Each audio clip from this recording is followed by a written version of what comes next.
Hello students, welcome to a new video of your class 10th chapter number 4 which is very interesting topic and the extract from the diary of. अगर आपको ये video अच्छी लगी हो तो इस video को लाइक कर दे और subscribe to our channel for more update. Chapter overview. Anne Frank एक 13 साल की जूइश गर्ल, जूइश एक रिलीजन होता है बच्चों, जिस गर्ल ने अपनी लाइफ के बारे में सब कुछ एक डायरी में लिखा है जिसको वो अपना बेस्टी मानती है। ये कहानी जो उसने अपनी डायरी में लिखी है ये inversion of a Germany of over Holland है। जैसे स्क्रीन पे आपका मतलब समझ आ ही गया होगा, इन्वर्जन का मतलब होता है एक कंट्री दूसरी कंट्री के ऊपर पूरा अपना हमला बोल दे और उस पर दबदबा बना ले। ये कहानी तब की है जब जर्मन ने अपनी सारी फोर्स आर्मी पावर लेके होलैंड के ऊपर अपना दबदबा बना लिया था और उसको अपने अंडर। एनी और उसकी फैमिली हाइड हो गए थे क्योंकि बाहर लड़ाई हो रही। उस टाइम एनी ने अपनी डायरी लिखनी शुरू की। उसने अपना जो एडोलसेंट ईयर है, एडोलसेंट का मतलब बच्चों ये होता है जो 6 साल की उम्र से लेके 14 साल तक होता है, और उसी के ऊपर सारा ये टॉपिक उसने लिखा है। इस डायरी में उसने अपने सारी लाइफ के बारे में लिखा है। उसने सारे अपने सीक्रेट्स बताए हैं कि क्या क्या हुआ था, कैसे उसकी लाइफ चाइल्डहुड टाइम था,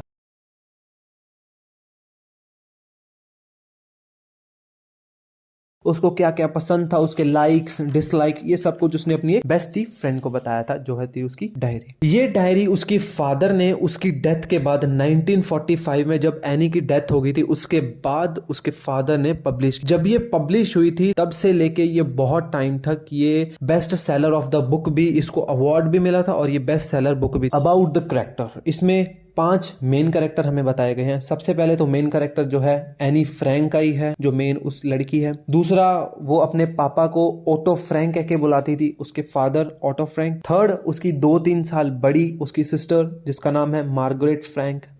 4th नंबर पे किंडरगार्टन में उसकी टीचर थी, जब वो 6 साल तक थी वो वहीं पे स्कूलिंग की थी उसने, उसका नाम था मिसेस क्रूपुस। 5th जो थे उसके मैथ के टीचर्स थे, उनका नाम था mister Nees. Summary of the chapter. Anne Frank जो एक 13 साल की लड़की है जिसके फादर ओटो फ्रैंक ने अपनी बच्ची को 13th बर्थडे पे एक प्यारी सी एक सुंदर सी एक डायरी गिफ्ट। उसको लिखना बहुत पसंद था, उसकी लाइफ के अलग अलग स्ट्रेंज एक्सपीरियंस जो होते हैं उसकी लाइफ में। इससे पहले उसने कभी भी कोई एक्सपीरियंस नहीं लिखा था कभी भी डायरी में, क्योंकि उसके पास कोई डायरी नहीं। बिल्कुल स्टार्टिंग में वो अपने डिजायर एंड इच्छा के बारे में बताती है जो वो किसी और के साथ नहीं शेयर करती थी, ना कर पाती, कुछ अपनी एक डायरी में ही लिख। सोचती है कि कोई भी इंटरेस्टेड नहीं होगा उसकी डायरी में जो लिखा है, था उसको कि जो वो लिख रही है एक ना एक दिन उसकी पहचान बनेगी। वो डायरी इतनी फेमस होगी कि उसके जिंदा रहते हुए नहीं हुई बल्कि उसके मरने के बाद हुई। वो बताती है कि डायरी उसकी बेस्ट फ्रेंड है, क्योंकि जिसके साथ वो अपनी सारी फीलिंग्स,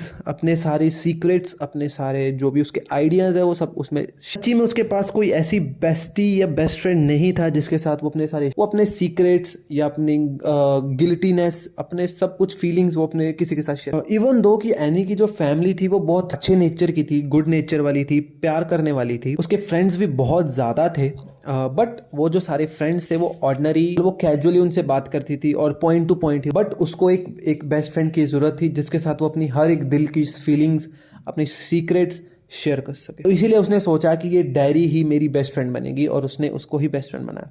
बल्कि उसने अपनी डायरी को एक नाम भी दिया, बहुत आप सुनना चाहोगे। उस डायरी का उसने नाम रखा था किटी, और 1942 में उसने लिखना स्टार्ट किया। स्टार्टिंग ऑफ द पेज उसने एक टॉपिक का नाम भी लिखा, उसने नाम लिखा एनीज चाइल्डहुड एंड फैमिली। इस टॉपिक के अंदर वो बताती है कि अपनी फैमिली और लाइफ के बारे में वो कुछ आपको हिंट देगी।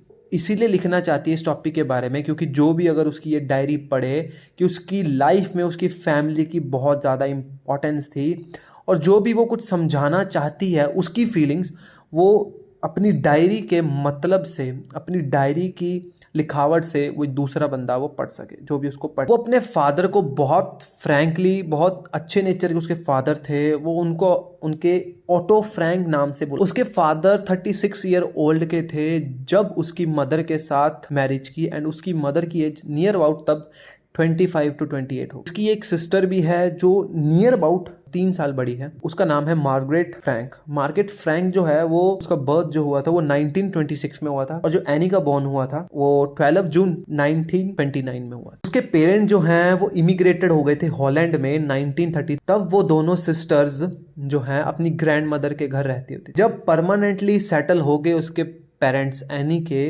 हॉलैंड में परमानेंटली सेटलमेंट हो गई, सब घर बार ठीक हो गया, तब एनी और उसकी सिस्टर भी वहाँ पे शिफ्ट हो गए। उसके बाद एनी लिखती है अपनी स्कूलिंग के बारे में जब वो 6 साल की थी। टेरिस नर्सरी स्कूल में अपनी 6 साल तक, और जब फेयरवेल का टाइम था तब एनी एंड उसकी जो हेड मास्टर थी मिसेस कुरप्रूस, जिसके हमने बात की थी, इन दोनों की आंखों में बहुत ज़्यादा आंसू थे, बहुत ज़्यादा प्यार था, बहुत ज़्यादा अपनापन था और जो महसूस होता है। बट उसकी मैम ने जो दी थी वो बहुत अच्छी थी। और जैसे बताया कि एनी जो अपनी ग्रैंड मदर के साथ बहुत प्यार करती है, ये बात है 1941 की गर्मियों की, जून की बात, कि जब उसकी ग्रैंड मदर बहुत ज़्यादा बीमार हो जाती हैं, वो उनकी तबीयत ठीक नहीं होती है, उसी टाइम उनका ऑपरेशन भी होता है। तो बहुत दुख की बात होती है कि 1942 में, नेक्स्ट ईयर जनवरी में 1942 में ही उनका देहांत हो जाता है, उनकी डेथ हो जाती है। वो बहुत रोती है अपनी ग्रैंड मदर को जब वो खो देती है, क्योंकि उसको बहुत ज़्यादा लगाव था अपनी ग्रैंड मदर का, बहुत ज़्यादा ही। एंड हर बर्थडे पे वो एक कैंडल बर्न करती है और उनको बहुत याद करती है, उनकी याद में एक कैंडल बर्न हमेशा करती है वो अपने बर्थडे पे। अब एनी ने अपनी लाइफ के बारे में सब कुछ बता दिया, कैसे उसकी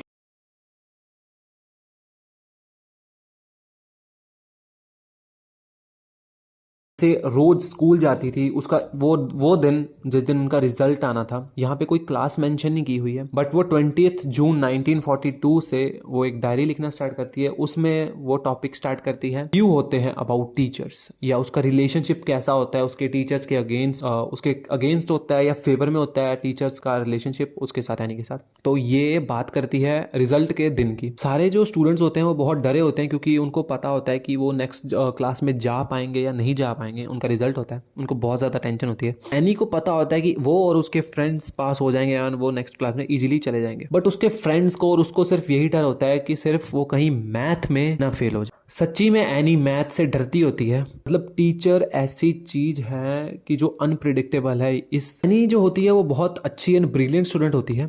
उसका जो रिलेशनशिप होता है टीचर्स के साथ वो बहुत अच्छा होता है, हर किसी का कहना मानती होती है अपने टीचर। बट जो एक रिश्ता होता है वो सिर्फ उसके मैथ के टीचर के अगेंस्ट होता है। जिस मैथ के टीचर का नाम था मिस्टर नीज, वो हमेशा एनी को बहुत तंग करता था, क्योंकि एनी जो थी वो बहुत टॉकेटिव गर्ल थी, वो बहुत ज्यादा बोलती थी, बट वो हमेशा गलत नहीं बोलती थी। वो जो दूसरी टीचर्स के साथ थी वो हमेशा क्वेश्चन पुट करती होती थी, हमेशा हर एक टॉकेटिव नेचर की बताई गई है कि वो बहुत ज्यादा क्वेश्चन पूछती थी और बहुत ज्यादा बोलती थी। एक बार एनी को पनिशमेंट दी कि एक्स्ट्रा होमवर्क तो आपने करना ही करना है, बट आपने एक ऐसे लिख के लाना है, और वो ऐसे का टॉपिक है अ चैटर बॉक्स। स्क्रीन पे आपके लिखा आया होगा कि चैटर बॉक्स का मतलब क्या होता है। मतलब जो बहुत ज्यादा बोलते हैं उसके बारे में आप लिखिए। एनी घर जाती है, वो अपना सारा होमवर्क कंप्लीट करती है, एंड देन वो सोचने लग जाती है, जो उसको टॉपिक मिला था, जो ऐसे मिला था, वो सोचती है कि मैं लिखूं तो लिखूं क्या, एक्चुअली में मुझे कुछ नहीं समझ आ रहा कि मैं इस टॉपिक पे लिखूं क्या। फिर भी वो कुछ ना कुछ तो लिखना स्टार्ट करती है। वो अपने दिल की हजूरी के लिए, अपनी मंजूरी के लिए वो 3 पेज लिख देती है। जैसे ही वो लिख के स्कूल क्लास में आती है तो मिस्टर नीज उसकी कॉपी लेते हैं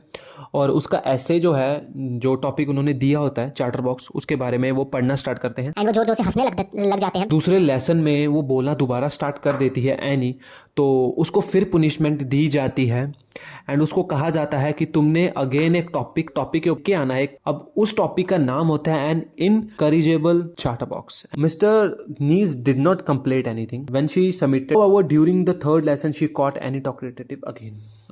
वो दो लेसन उसको इग्नोर करते हैं, उसको कुछ कंप्लीट नहीं करते, बट वो थर्ड जब दोबारा वो बोलना स्टार्ट करती है, तीसरे लेसन में भी उनके सामने, तो उनसे बर्दाश्त नहीं होता। वो फिर एनी को वो डांट देते हैं और फिर उसको एक और पुनिशमेंट देते हैं कि तू अब इस ऐसे पे लिख के आएगी, quack quack quack said mister chatter box. ये पूरा टॉपिक होता है, इस पे तो लिख। सारी क्लास जो है वो हंसने लग जाती है। एनी को रियलाइज हो जाता है कि जो मिस्टर नीज है वो उसका मजाक उड़ा रहे हैं और सारी क्लास में उसका फन कर रहे हैं। अभी एनी को भी बहुत गुस्सा आ जाता है। जैसे ही घर आती है अपना होमवर्क दोबारा कंप्लीट करती है और फिर अब सोचती है चाहे जो हो जाए, अब मुझे कुछ ना कुछ इंटरेस्टिंग एंड डिफरेंट लिखना ही है इस टाइम। तो सो वो अपने एक फ्रेंड की हेल्प लेती है, जो फ्रेंड सैन होता है, जो पोइट्री लिखने में बहुत अच्छा होता है। उसकी हेल्प लेके ये एक ऐसे लिखती है, तो वो दोनों मिलके एक पोएम लिखते हैं। वो पोएम जो होती है वो 3 baby duckling of a father जो बहुत ज्यादा स्वैन करते हैं, एंड उसकी मदर जो है वो डक होती है। वो फादर अपने बच्चों को खुद ही मारने की कोशिश करता होता है, क्योंकि उसके जो बच्चे होते हैं डकलिंग, वो बहुत ज्यादा क्वैक क्वैक करते रहते हैं, बहुत ज्यादा बोलते हैं, बहुत ज्यादा क्वैक क्वैक करते हैं। वैसे ही उसने एक पॉइंट मारा था मिस्टर नीज पे कि जैसे ही उन्होंने मजाक उड़ाया, तो ये जैसे ही मिस्टर नीज रीड करते हैं पूरी क्लास में, तब से लेके अब तक एनी को नहीं रोका जाता होता है, वो बोल सकती है जितना बोलती है, तो ना ही उसको कोई होमवर्क दिया जाता होता है, एक्स्ट्रा होमवर्क। अब जो मिस्टर नीज होते हैं वो चेंज हो चुके होते हैं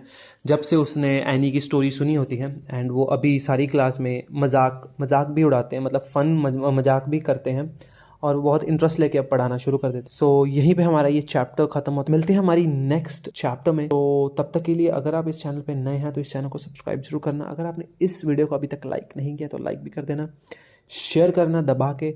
एंड सो मिलते हैं हमारी नेक्स्ट वीडियो में।